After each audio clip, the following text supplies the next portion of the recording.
महाराणा प्रताप 1540-1569 मेवाड़ के सिसोदिया राजपूत शासक थे। वे अपने साहस, त्याग और मातृभूमि प्रेम के लिए अमर हो गए। बचपन और संस्कार प्रताप बचपन से ही तेजस्वी और दृढ़ निश्चयी थे। उन्हें युद्ध कला, घुड़सवारी और शस्त्र चलाने की शिक्षा मिली। वे साधारण जीवन और स्वतंत्रता के पक्षधर थे।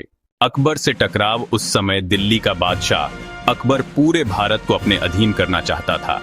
अनेक राजपूत राजाओं ने अकबर से संधि कर ली, लेकिन महाराणा प्रताप ने झुकने से इनकार कर दिया। उनका कहना था, राजपूत की तलवार कभी गुलामी स्वीकार नहीं करती।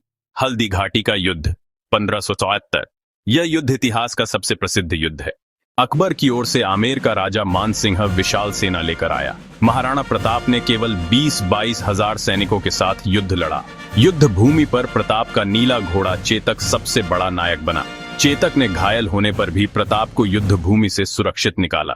अंततः चेतक ने नदी पार कर प्रताप की जान बचाई, लेकिन वहीं वीरगति को प्राप्त हो गया। संघर्ष और त्याग। युद्ध हारने के बाद भी प्रताप ने हार नहीं मानी। उन्होंने जंगलों और पहाड़ों में रहकर युद्ध जारी रखा। वे परिवार सहित झोपड़ियों में रहते थे।